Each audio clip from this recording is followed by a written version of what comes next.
और कई राज्यों के ऊर्जा मंत्री भी मुझे नजर आ रहे हैं।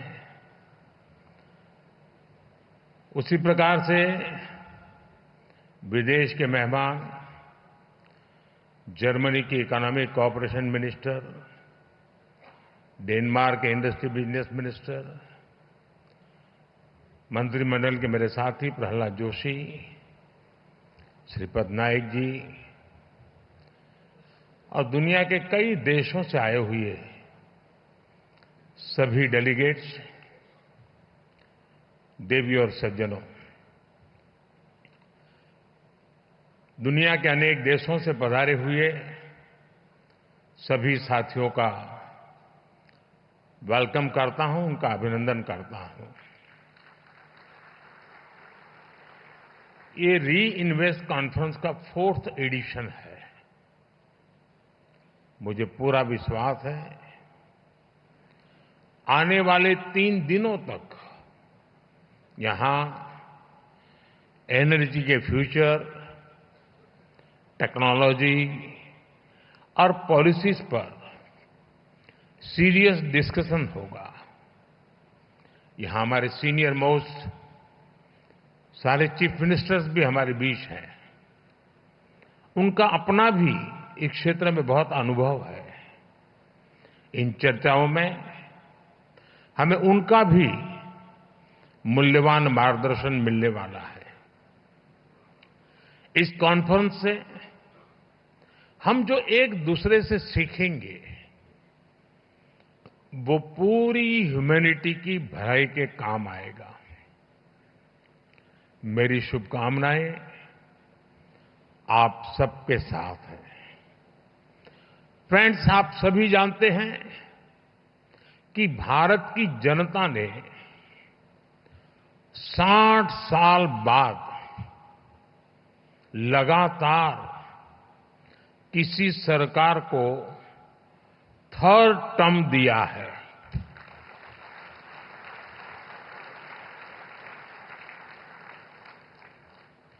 हमारी सरकार को मिले 3rd टर्म के पीछे भारत की बहुत बड़ी एस्पिरेशंस है। आज 140 करोड़ भारतवासियों को भरोसा है, भारत के युवाओं को भरोसा है,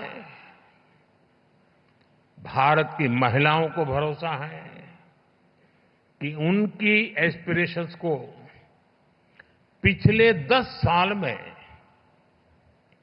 जो पंख लगे हैं वो इस 3rd टर्म में एक नई उड़ान भरेंगे।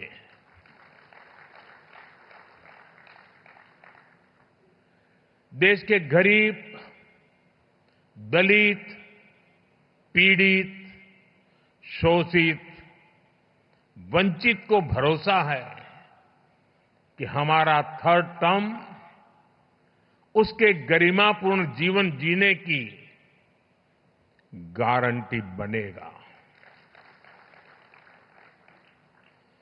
140 करोड़ भारतीय भारत को तेजी से टॉप 3 इकोनॉमीज में पहुंचाने का संकल्प लेकर काम कर रहे हैं। इसलिए आज का ये इवेंट आइसोलेटेड इवेंट नहीं है। एक बड़े विजन, एक बड़े मिशन का हिस्सा है।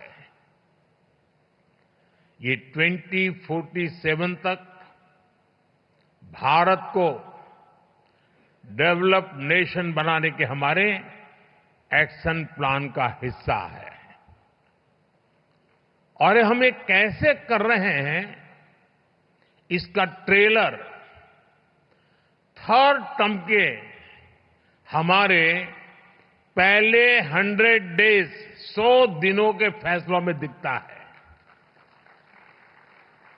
फ्रेंड, फर्स्ट 100 डेज में हमारी प्रायोरिटीज भी दिखती हैं, हमारी स्पीड और स्केल का भी एक रिफ्लेक्शन मिलता है।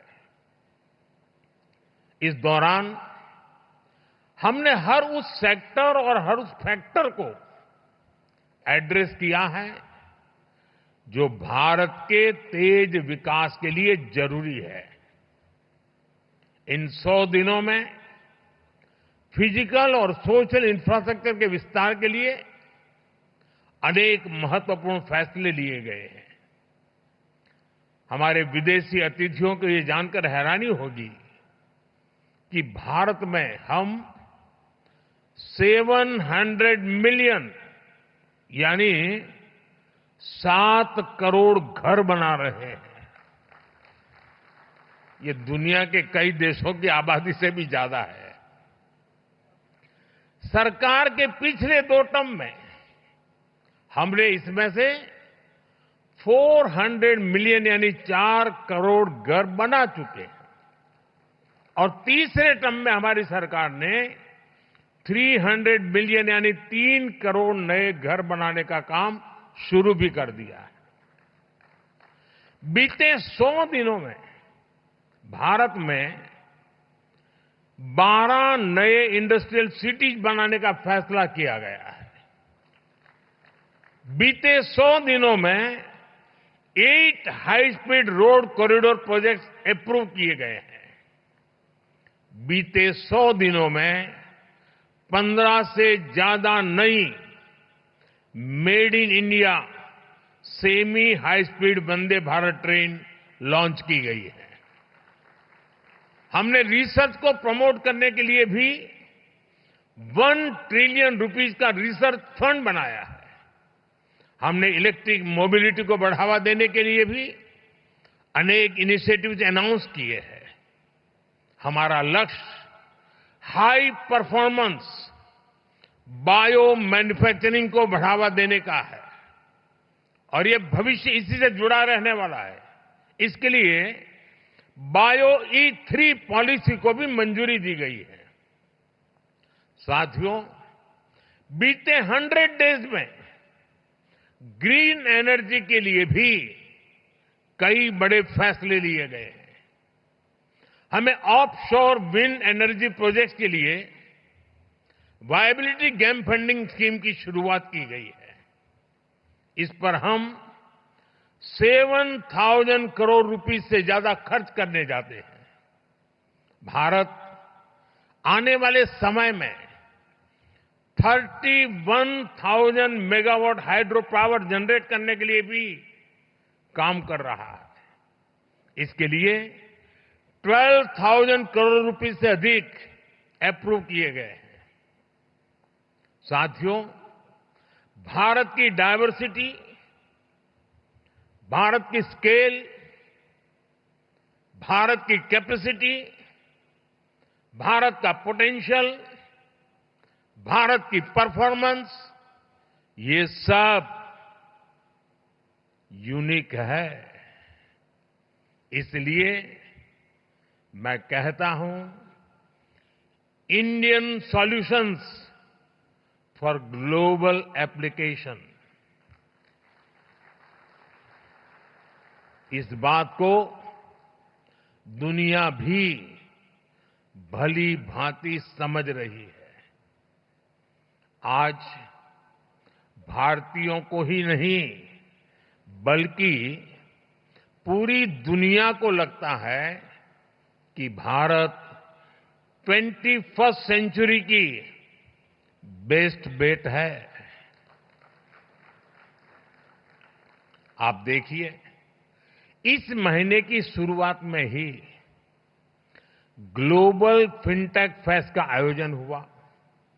इसके बाद फर्स्ट सोलर इंटरनेशनल फेस्टिवल में दुनिया भर से लोग शामिल हुए। फिर ग्लोबल सेमीकंडक्टर समिट में दुनिया के कोने कोने से लोग भारत आए। इसी दौरान भारत ने सिविल एविएशन पर एशिया पैसिफिक मिनिस्ट्रियल कॉन्फ्रेंस के आयोजन का दायित्व निभाया। और अब आज यहां हम ग्रीन एनर्जी के फ्यूचर पर चर्चा के लिए जुटे हैं। फ्रेंड्स, मेरे लिए ये बहुत सुखद संयोग है कि गुजरात की जिस धरती पर श्वेत क्रांति, मिल्क रिवॉल्यूशन का उदय हुआ। जिस धरती पर मधु क्रांति, स्वीट रिवॉल्यूशन, शहद का काम, उसका उदय हुआ। जिस धरती पर सूर्य क्रांति, सोलर रिवॉल्यूशन का उदय हुआ, वहां ये भव्य आयोजन हो रहा है। गुजरात भारत का वो राज्य है जिसने भारत में सबसे पहले अपनी सोलर पावर पॉलिसी बनाई थी। पहले गुजरात में पॉलिसी बनी, इसके बाद हम नेशनल लेवल पर आगे बढ़े।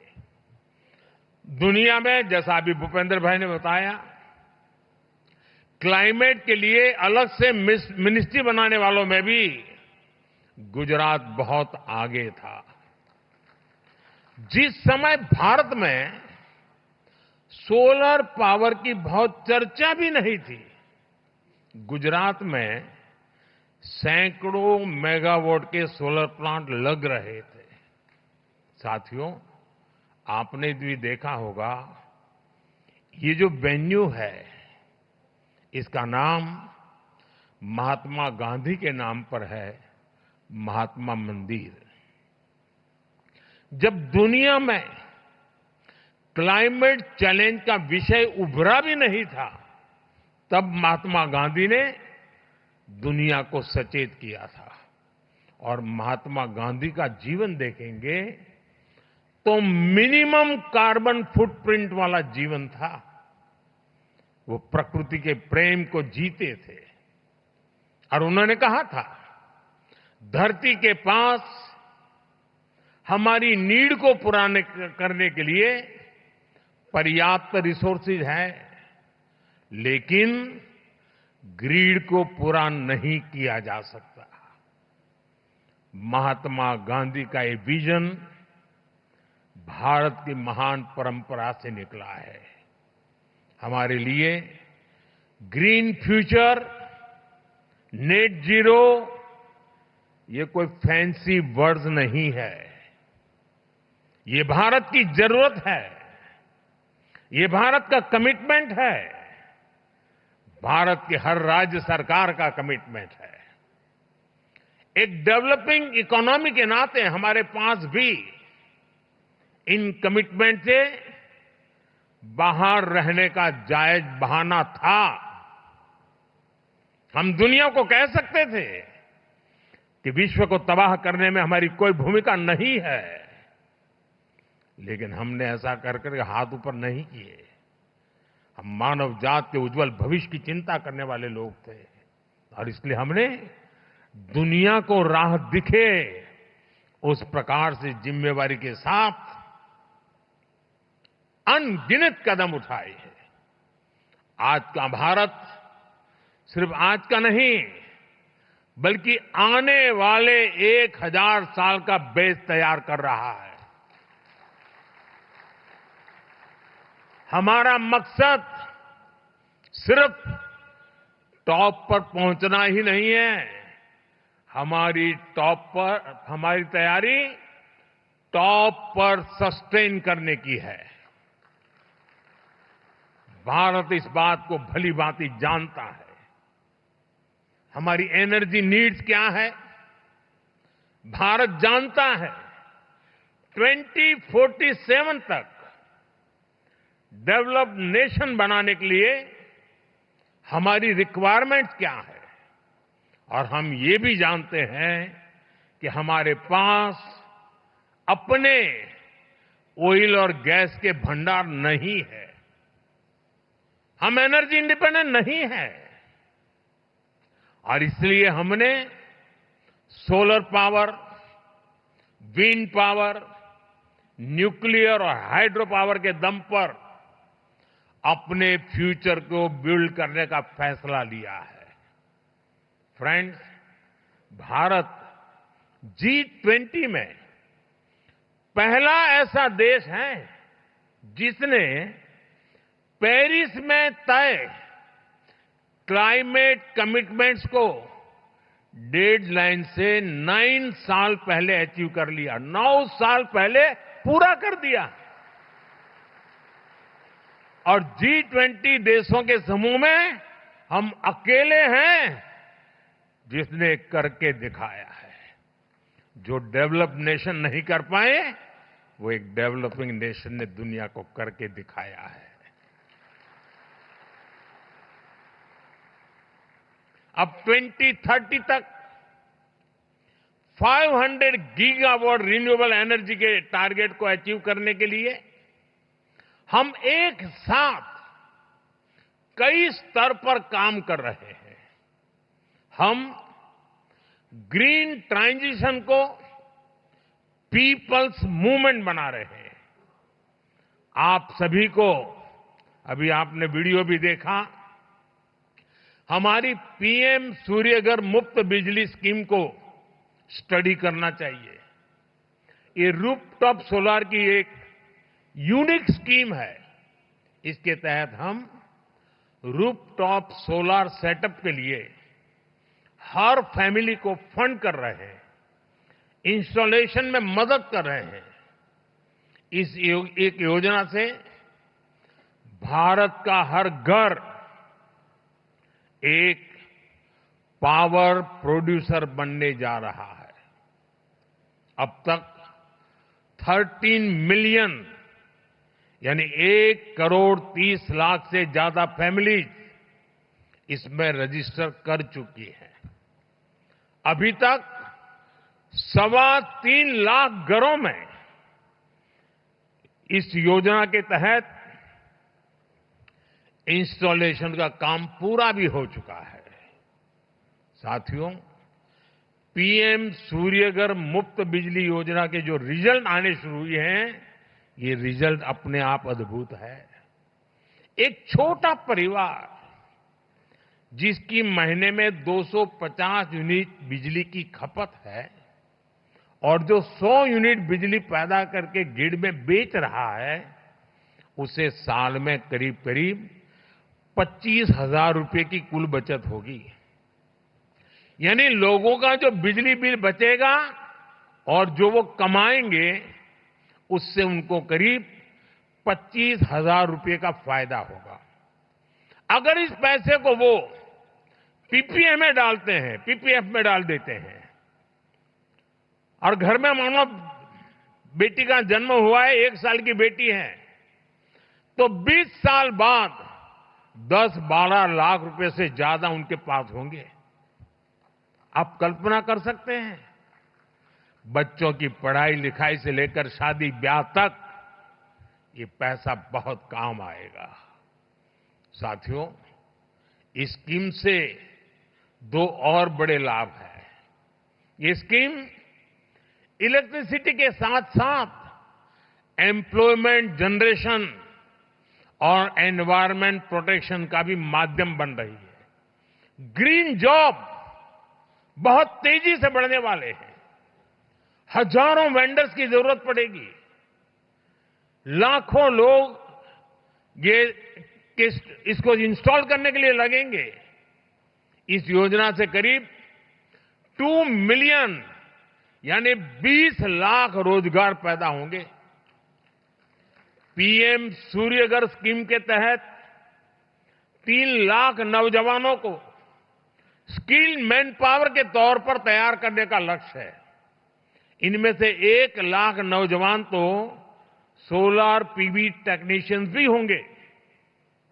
इसके अलावा हर 3 किलोवाट सोलर बिजली पैदा करने 50-60 टन कार्बन डाइऑक्साइड का एमिशन भी रुकेगा। यानी पीएम सूर्यघर मुफ्त बिजली योजना से जुड़ने वाला हर परिवार क्लाइमेट चेंज से मुकाबला करने में भी बड़ा योगदान देगा।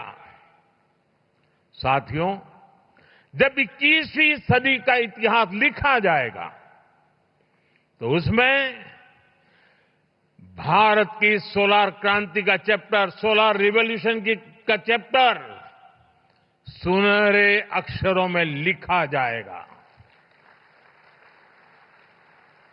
साथियों, जो विदेश के मेहमान आए हैं, मैं उनको कहूंगा, यहां से 100 किलोमीटर की दूरी पर ही एक बहुत खास गांव है, मोढेरा।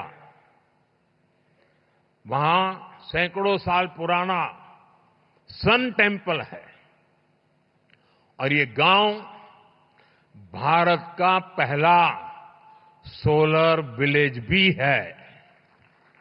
यानी इस गांव की सारी जरूरतें सोलर पावर से पूरी होती है। आज देश भर में ऐसे अनेक गांवों को सोलर विलेज बनाने का अभियान चल रहा है।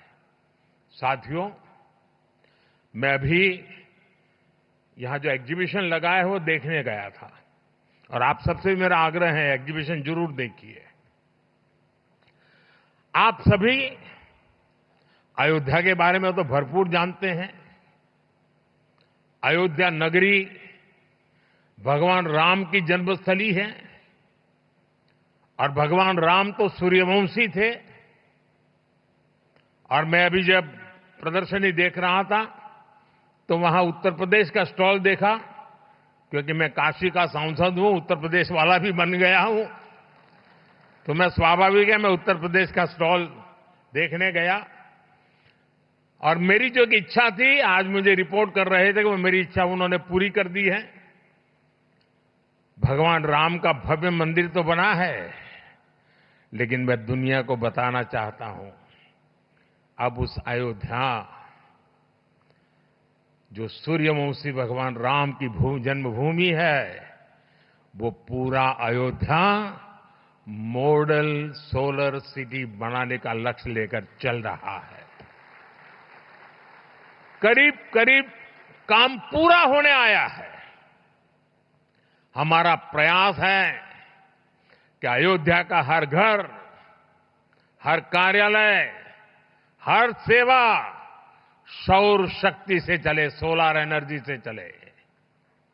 और मुझे खुशी है कि अब तक हम अयोध्या के अनेकों सुविधाओं और घरों को सोलर एनर्जी से जोड़ चुके हैं।